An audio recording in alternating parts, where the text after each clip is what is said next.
Change of origin and scale के help से हम लोगों का कैलकुलेशन बहुत ज़्यादा रिड्यूस हो जाता है।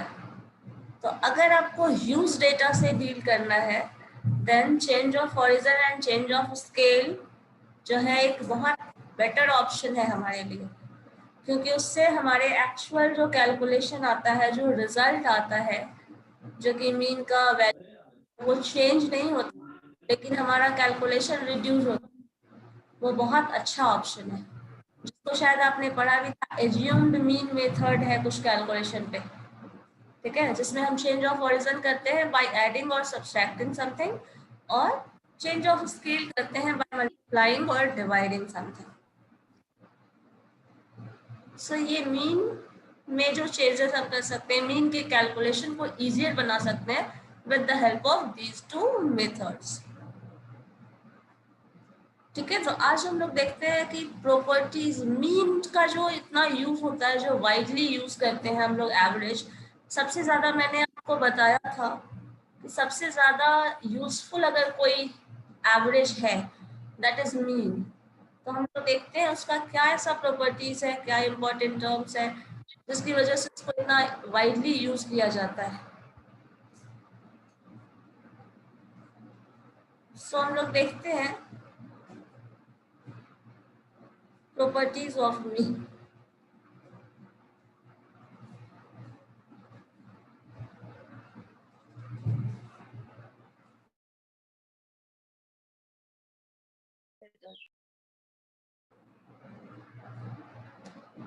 चलिए देखिए क्या है प्रॉपर्टीज ऑफ मीन में। हम लोग बेसिकली देख रहे हैं एवरेज जो हम लोग यूज कर रहे हैं वो क्या बेसिक प्रॉपर्टी फॉलो करता है। तो ऐसा देखने से होगा क्या कि आप जब इसको लार्ज स्केल पे यूज करेंगे तो आपको पता होगा क्या इसका बेनिफिट है, क्या इसका ड्रॉबैक्स है। तो कभी भी जब हम इसमें फर्स्ट प्रॉपर्टी बताता है sum of deviation of set of values from mathematic mean is always zero. जब भी हम डेविएशन, डेविएशन मीन्स पता है आपको, कभी भी अगर किसी वेरिएबल में ऑब्जर्वेशन या फिर जो भी आपने वैल्यू लिया है एक्स आई, इसमें से हम कुछ घटा रहे हैं दैट मीन्स जो हम लोग बेसिकली घटाते हैं वो टर्म हमारा एक्स बार ही होता है। इस टर्म को घटा रहे हैं। फ्रीक्वेंसी अगर डिस्ट्रीब्यूशन है तो फ्रीक्वेंसी भी ऐड कर लो, और इसका सम कर रहे हैं दैट मीन्स टोटल सम। आप लोगों ने हमें कैलकुलेशन के दौरान ऐसा कुछ बताया था कि एक कॉलम ऐसा था जिसका टोटल सम करते थे तो जो आपने कैलकुलेशन किया है उसमें, या आपने नोट भी किया था।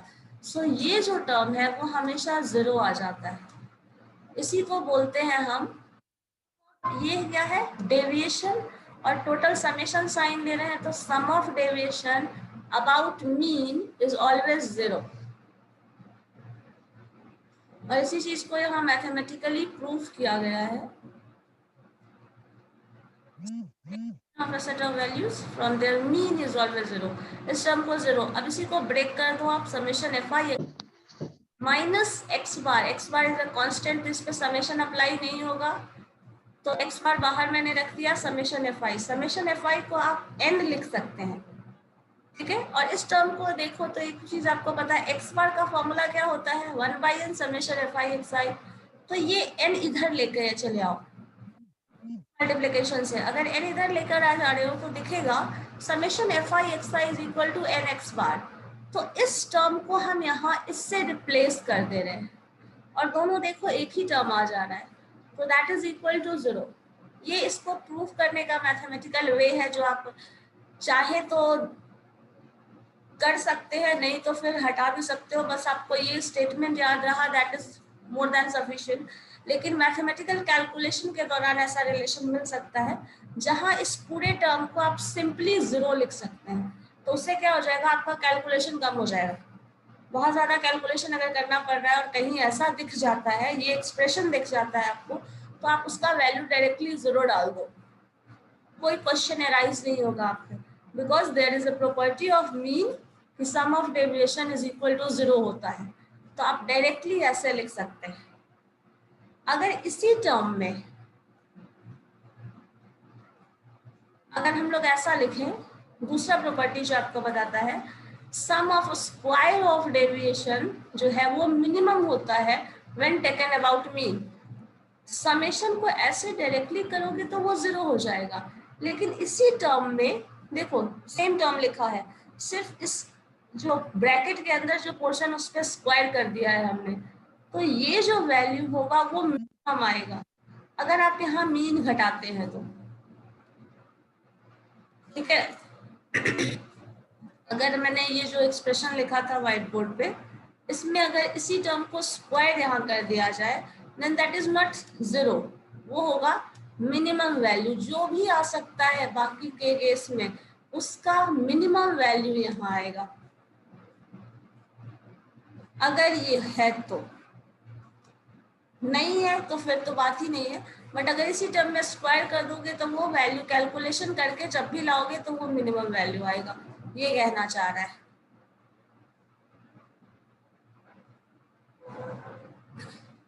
सो ये भी एक प्रॉपर्टी है। तो जब भी आपको दिख जाए ऐसा एक्सप्रेशन, कहीं भी अगर ऐसा एक्सप्रेशन दिख जाए, मे बी ऑब्जेक्टिव में भी दिख जाए या फिर ऐसा टर्म कहीं पूछ दिया जाए which is minimum, mean median mode का ऑप्शन दे दे, ऐसे एक्सप्रेशन का ऑप्शन दे दे, ये option they they, that case आप बोल सकते हैं ये जो टर्म होगा दैट इज ऑलवेज मिनिमम।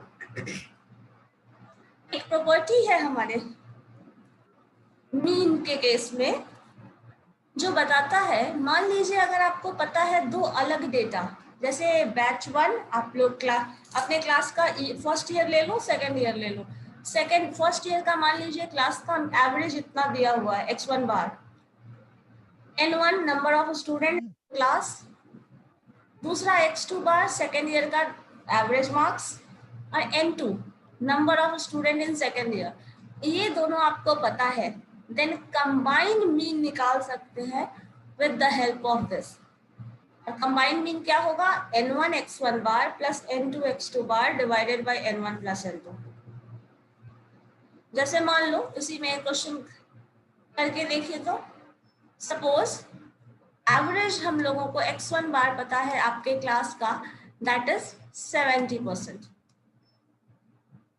ठीक है, 70 मार्क्स एवरेज आया है आपके क्लास में। सपोज 60 स्टूडेंट्स है और दूसरा क्लास सपोज सेकेंड ईयर ले लो, इन दैट केस उसमें आया है एवरेज मार्क्स 68 या फिर 65 और नंबर ऑफ स्टूडेंट जो है वो है 40। सो एक्स बार क्या होगा बताइए तो मुझे।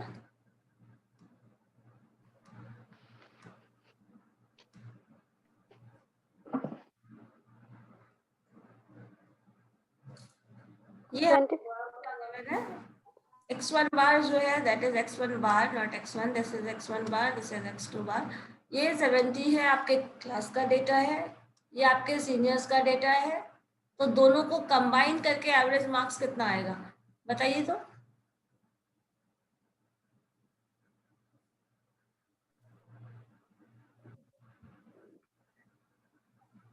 With the help of this formula आप कर सकते हैं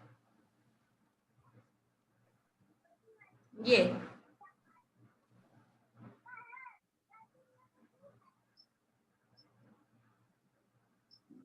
सॉल्व करके।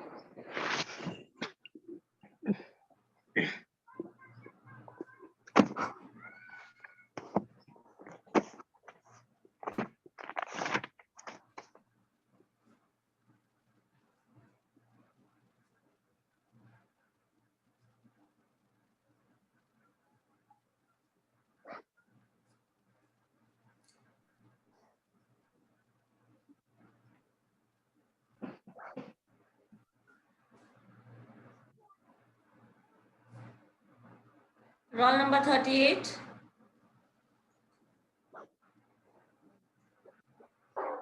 मैम 25। मैम 4 होगा। कितना आंसर होगा 4। 4 क्यों 4 क्यों होगा कैसे।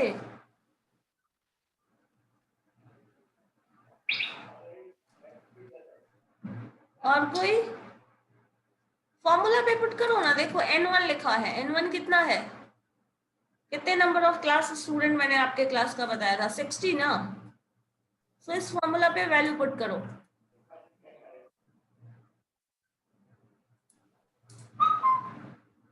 लाइक अगर इसको हम लोग सॉल्व मैम 25। 25 कैसे हो जा रहा है? हे भगवान, कहाँ हो तुम लोग? देखिए, ये डेटा है हमारे पास, ये रॉ डेटा है, इसका इंफॉर्मेशन निकालना है, ठीक है। Then formula of x bar is, आपके पास लिखा हुआ था that term is equal to n1 x1 bar, ठीक है, प्लस साइन दो n2 x2 bar, n2 x2 bar, this whole term being divided by n1 plus n2। अब बताओ, इस फॉर्मूला पे वैल्यू पुट करो। मैंने एक एक टर्म लिख दिया है, दिस इज n1। क्लास में मैंने नंबर ऑफ स्टूडेंट बताया ना, ये n1 है। ये नंबर ऑफ स्टूडेंट है दूसरे क्लास में, सेकेंड ईयर में मान लो। अब मुझे बताओ,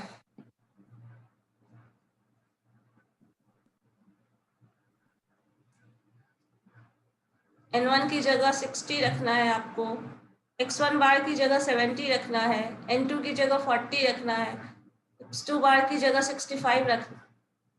कैसे? 25 का तो कोई ऑप्शन ही नहीं है। 30 और 25, 48 क्या क्या बोल रहे थे आप लोग? कभी भी आएगा ना, तो इन दोनों के मिड में ही कहीं आएगा।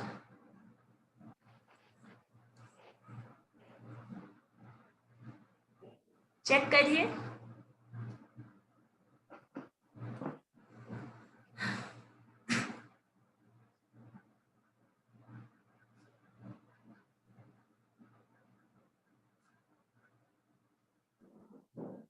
मैम, हाँ बोलिए।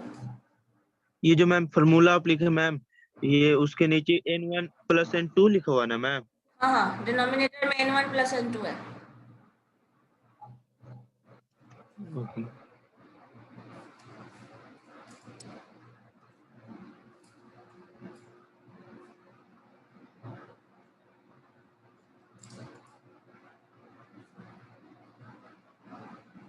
मैम 6.8 होगा। 6.8, 6.8। मैम 26.42 है। अच्छा देखो, n1 क्या है मुझे बताओ? 70 है। कैलकुलेशन 26.4 कितना? 26 point something you are saying? Ma'am 68। 26.42। नहीं, 26 भी नहीं। देखो 70 इंटू क्या है? n1 इज, देखो आपके पास टर्म्स क्या है, फिर से ध्यान से देखिए। फॉर्मूला हम लोगों ने क्या लिखा है? n1 x1 बार। n1 क्या है? This is 60। सो यहाँ लिखेंगे 60 इंटू 70, 60 इंटू 60 ठीक है, into 70 मैम। 70, प्लस साइन दो, प्लस साइन लिखा हुआ है वहां। Yes ma'am, 40 into 65। 40 है, yes ma'am. 40 into 65, yes ma'am. this whole term divided by n1 plus ma'am n2। 4 point, plus ma'am 4 point कुछ आ रहा है। 4 पॉइंट समथिंग आएगा। कैसे आ जाएगा 4 पॉइंट? करूँ तो इसको कैलकुलेशन 60 मैम प्लस 6 कहता है। आ रहा है 60। हाँ ठीक है, मैम 68 आएगा। चलो शुक्र है आंसर आया। 28 कैसे आ रहा है? 60 इंटू 70 ये हो जाएगा। इसको अगर ब्रेक करोगे तो 6 इंटू 7 क्या हो जाता है? 42। सो this is 4 yes ma'am. 0। Plus sign देंगे तो इसका करो 65 इंटू 44 कितना होता है? 130 इंटू 2, सो 260 ना। 5 260 divided by 100। अब जोड़ो इसको। अच्छा एक मिनट, 10। अब इसको ऐड करेंगे तो क्या होगा, इतना लार्जर नंबर है, 487 कैसे आ रहा है, 26 पॉइंट समथिंग, 68 आ जाएगा। ठीक है, मैम हाँ बोलिए।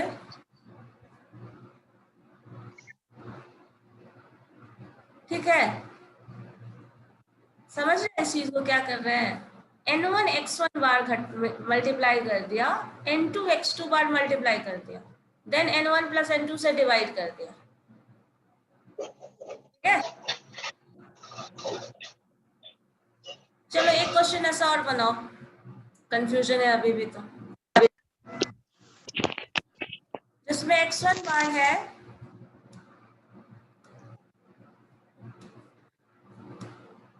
80, मैम इस 48 आया है मैम।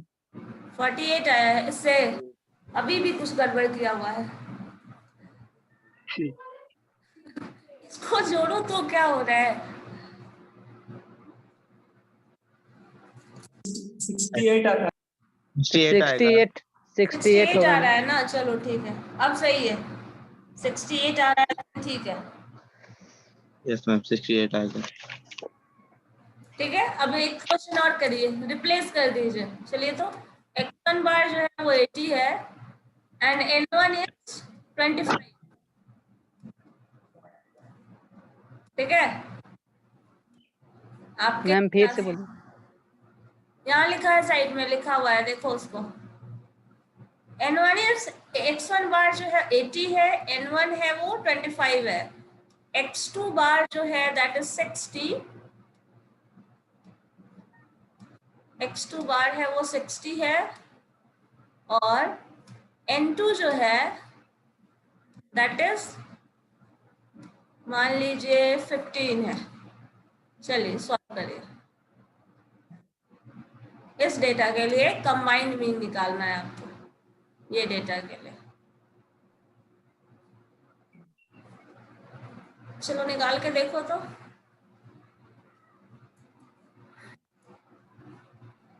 बहत्तर 72.5 आ गया,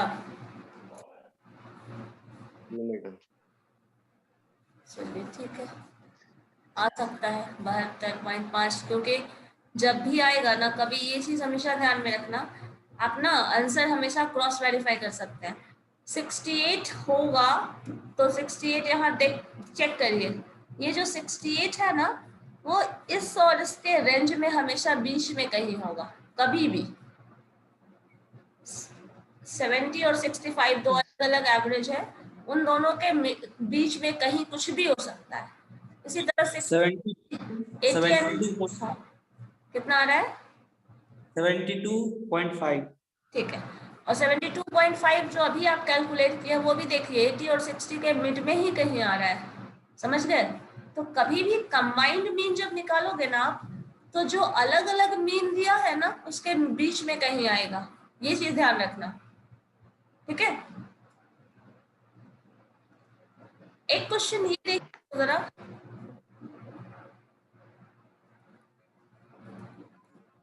लिखा है आपके स्क्रीन पे विजिबल होगा,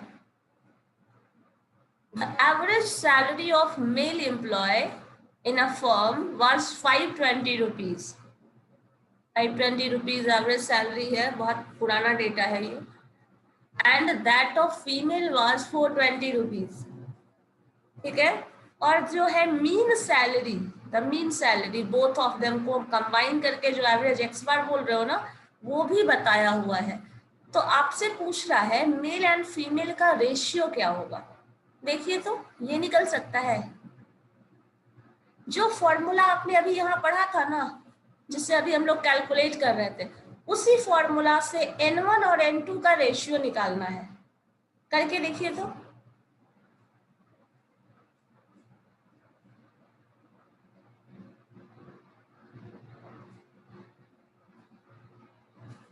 यहाँ x1 बार दे दिया है, x2 बार दे दिया है और x बार दे दिया है, तीनों दे दिया है एवरेज, x बार, x1 बार, x2 बार।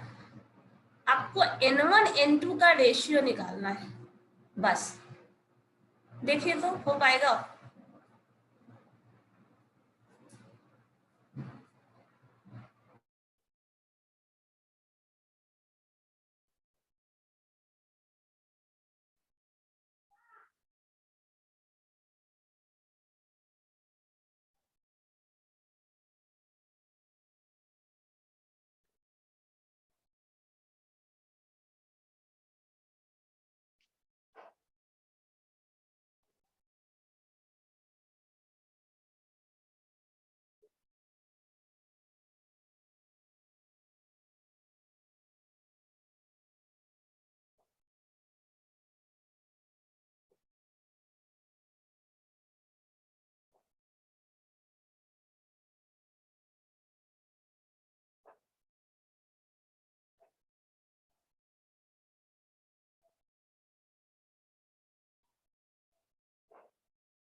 सॉल्व करके देखिए, टफ नहीं है बिल्कुल, बहुत आसान सा क्वेश्चन है।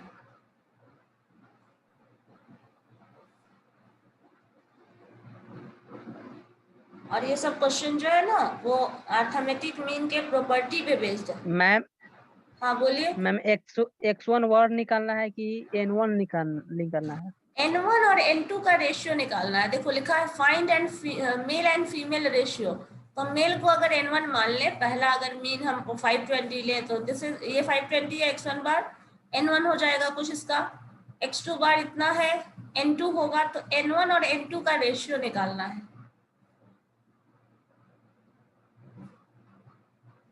बस इतना ही करना है।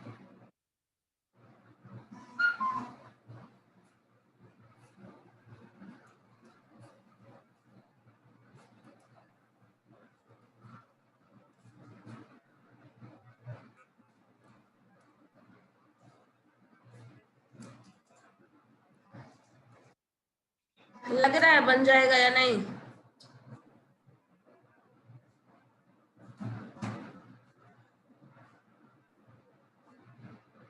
चलो देखते हैं कैसे बनता है। ठीक है, रेशियो निकालने बोल रहा है। फॉर्मूला हमारे पास पता है हम लोगों को, हम पहले x bar is equal to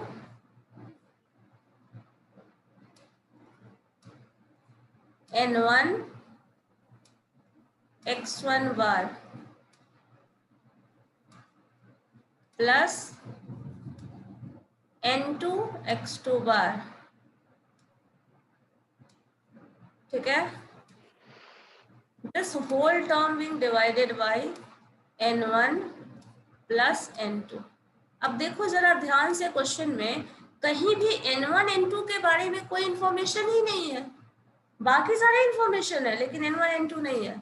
अब देखो इस जो कंबाइन बोला था मीन दैट इज 500, ये शायद दिया हुआ है क्वेश्चन में, देखिएगा ध्यान से, ये दिया हुआ है 500।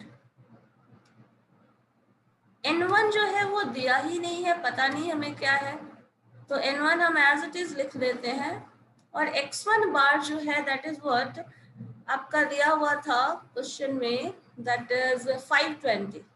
सो 520 यहाँ लिख देते हैं।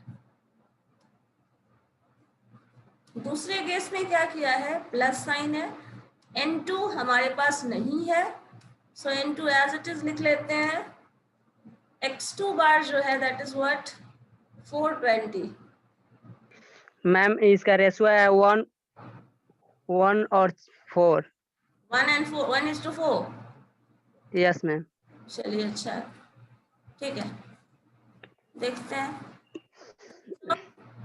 एंड यहाँ n1 n2 था, तो हम लोग चाहे तो क्रॉस मल्टीप्लिकेशन में n1 n2 इधर लिख सकते हैं क्या, n1 Yes, n2।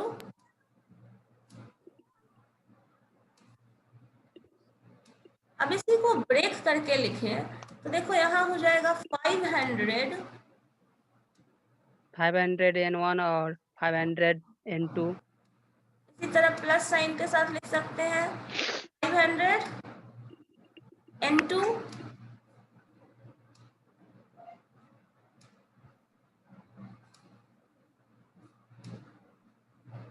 This is equal to, ये टर्म है आपका ना, तो हम लोग यस मैम, इधर लाके घटा भी सकते हैं।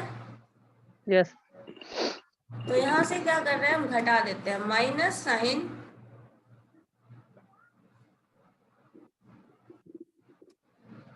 माइनस 520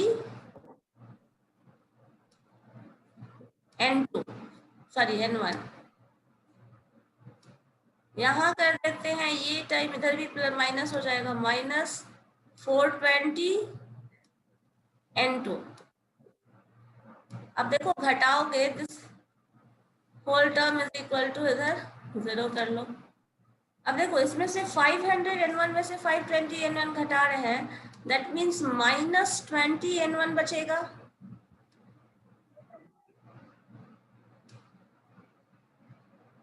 और यहाँ अगर 420 में से ये हम N2 घटा रहे हैं, 500 में से 420, तो this is 80 N2। 80 this whole term is equal to 0। अब चूंकि हम लोगों को रेशियो निकालना है, तो एक टर्म को इधर कर लेते हैं, तो हो जाएगा 80 N2 is equal to 20 N1। ठीक है,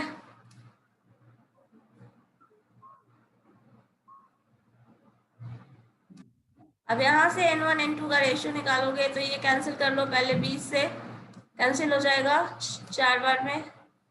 सो दिस इज, यहाँ से हम लोग लिख सकते हैं N1 by N2 is equal to, N1 की जगह पे क्या है देखो 1, 1 सो 1/4, सो 1:4 रेशियो आ गया। Male members are less, female members are more, 1:4 के रेशियो में है। N2 फीमेल वाले को रेफर कर रहा था, देखिए इससे मल्टीप्लाई कर रहे थे। ठीक है, यस मैम, आ गया। ठीक है, क्लियर है। क्वेश्चन को ऐसे एक ही फॉर्मूला से देखिए क्वेश्चन कैसे चेंज कर दिया। आपको एक जगह कंबाइंड मीन निकालने बोल दिया था, पहले वाले क्वेश्चन में जो कर रहे थे, यहाँ रेशियो निकालने बोल दिया, तो क्वेश्चन ऐसे भी हो सकता है, टर्न ट्विस्ट किया जा सकता है, लाइक। ठीक है, अब यस मैम, इसे अगर 2 से ज्यादा ग्रुप हो ना, तो 3 ग्रुप के लिए ऐसे भी फॉर्मूला बनाया जा सकता है, जैसे N1 X1 bar plus N2 X2 बार, N3 X3 बार, N1 plus N2 plus N3। इस तरह से combined mean for 3 group, first year, second year and third year, तीनों का मिला के भी हम निकाल सकते हैं। ठीक है, 3 से ज्यादा ग्रुप भी होगा तभी ये जनरलाइज किया जा सकता है। सो this is the third property of क्या था, अरिथमेटिक मीन। अब तक हम लोगों ने 3 प्रॉपर्टीज ऑफ एवरेज देखा है। अब देखते हैं मेरिट्स क्या है एवरेज के। सो मेरिट्स ऑफ अरिथमेटिक मीन बोलता है इट इज रिजिडली डिफाइंड, इसका कोई फिक्स पर्टिकुलर डेफिनेशन बेस्ड है, कोई मैथमेटिकल डेफिनेशन है, तो ये इसकी एक स्पेसिफिक प्रॉपर्टी है, एक मेरिट है। It is rigidly defined, it is easy to understand and easy to calculate. बाकी का अगर आप मीडियन और मोड ऑलरेडी कैलकुलेट कर चुके हैं, तो आपको पता है mean is easy to calculate, है या नहीं। मीडियन ज्यादा टफ है कैलकुलेशन, मोड का भी कैलकुलेशन मुश्किल होता है। अगर बात करें जियोमेट्रिक मीन, हार्मोनिक मीन, वो भी कैलकुलेटेड, ज्यादा कैलकुलेटिव है। It is easy to understand and calculate. जो आप वेंडर का एवरेज इनकम जानना चाहते हैं, इन दैट केस ये ज्यादा आसान समझने के लिए होता है। So it is easy to understand and calculate. It is based on all observation, ये हमेशा जितने भी ऑब्जर्वेशन है, x1 x2 x3, आपका सारा हम लोगों ने क्वेश्चन बनाया था ना, हर x का रोल प्ले होता है उसमें। तो यही चीज बोल रहा है, ये हर ऑब्जर्वेशन पे बेस्ड है। जैसे मान लीजिए वेंडर का सैलरी हम लोगों को निकालना था, सॉरी इनकम निकालना था अगर 1 मंथ का, तो 1 मंथ का इनकम निकालने के लिए हर दिन का इनकम जानना जरूरी है। आप अगर हर दिन का इनकम नहीं जानते तो पूरा मंथ का इनकम आप नहीं बता सकते ना। तो यही चीज बोल रहा है, ये हमेशा सारे ऑब्जर्वेशन पे बेस्ड होता है। मतलब आपको हर दिन का ऑब्जर्वेशन पता रहेगा, तभी आप एवरेज बता सकते हैं। सो ये भी इसकी एक अच्छी प्रॉपर्टी है। It is amenable to algebraic treatment. ये जो स्टेटमेंट है इसका मतलब ये है कि जो भी एवरेज आपने निकाला है उस एवरेज का फर्दर कैलकुलेशन करने में यूज किया जा सकता है। ठीक है, it is amenable to algebraic treatment. कभी भी कोई भी मैथमेटिकल कैलकुलेशन करना हो जो कि मीन पे बेस्ड हो तो आप कर सकते हैं। So this is the merit of it. और ये जो है बहुत कम अफेक्टेड होता है बाय फ्लक्चुएशन ऑफ सैम्पलिंग। हर सैंपल से अलग अलग क्वेश्चन, वेंडर टू वेंडर हर दिन का अलग अलग मंथ का ले रहे हैं, तो वो सब बाकी सारे से जो मीन लेते हैं उससे, जो मोड लेते हैं उससे, ज्योमेट्रिक मीन या फिर हार्मोनिक मीन यूज करेंगे, उनसे कम अफेक्टेड होता है ये फ्लक्चुएशन ऑफ सैम्पलिंग से।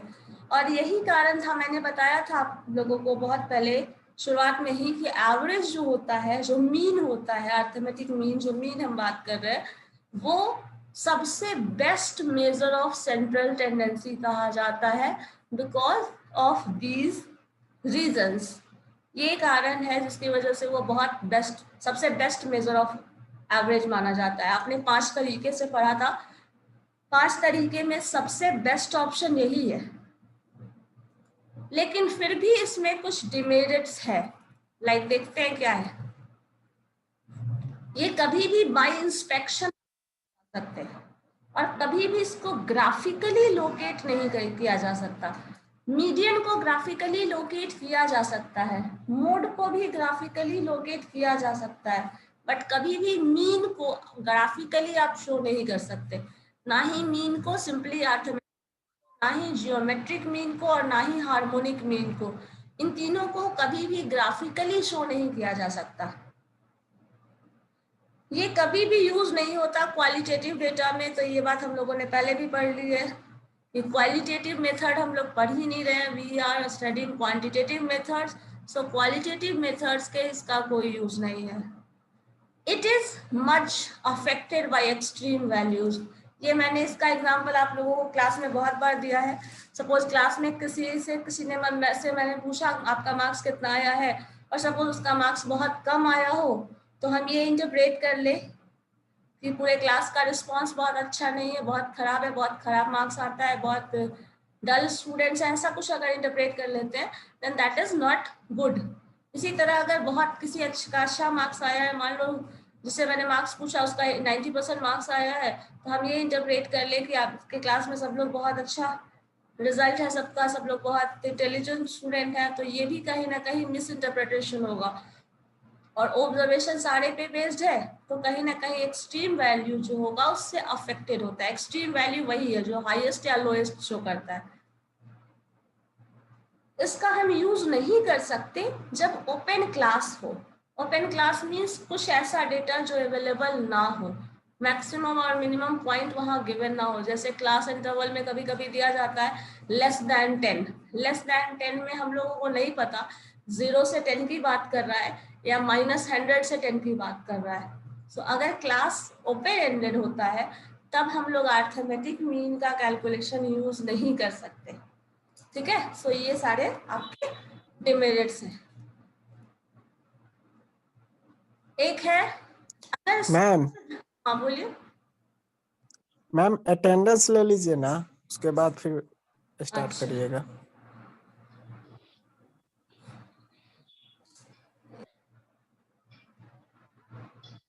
सब खुद को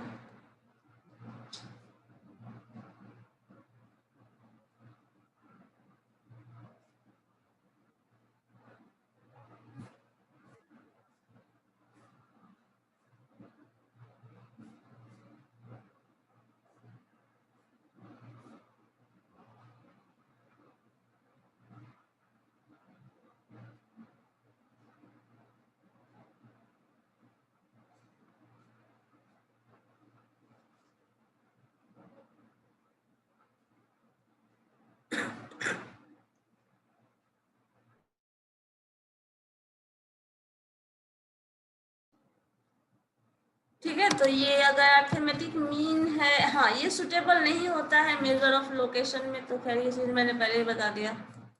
अब देखो relation between mean median mode, mean में से मीडियन घटा रहे, mean minus median is equal to always होता है 1/3 मीन माइनस मोड।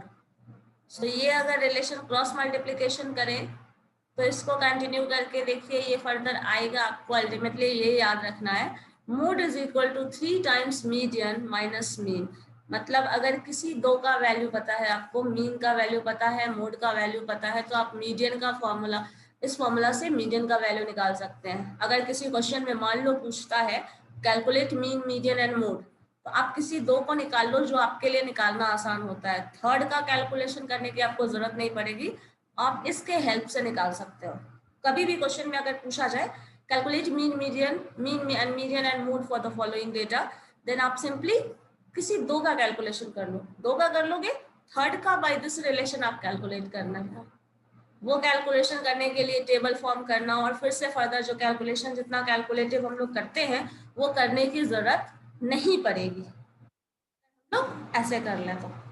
तो ये रिलेशन भी आप याद रखें तो ज्यादा अच्छा है आपके लिए। Mode is equal to 3 median minus 2 mean, ठीक है, ये रिलेशन याद रहेगा तो आपका कैलकुलेशन फिर से यहाँ रिड्यूस हो जाएगा। तो हर जगह हम लोग देख रहे होंगे कि हर जगह कैलकुलेशन रिडक्शन का काम कर रहे हैं। कभी भी कैलकुलेशन, कभी भी क्वेश्चन अगर आपको देना, उसको कैलकुलेटिव मत बनाना। अगर कैलकुलेटिव बनाते हो हमेशा गलत होने का चांसेस बढ़ जाएगा, और जितना लेस कैलकुलेटिव बनाएंगे आपका आंसर जो है वो अनअफेक्टेड भी होता है, और रिजल्ट जो होगा वो ज्यादा इफिशिएंट, कम टाइम टेकिंग होगा। तो ये हमेशा दिमाग में रखिए कि आपको पता है आपने बहुत सारे मेथड्स पढ़े हैं, बहुत सारा कुछ कैलकुलेशन किया, लेकिन हमेशा उस वे को चूज करिए जिसमें कैलकुलेशन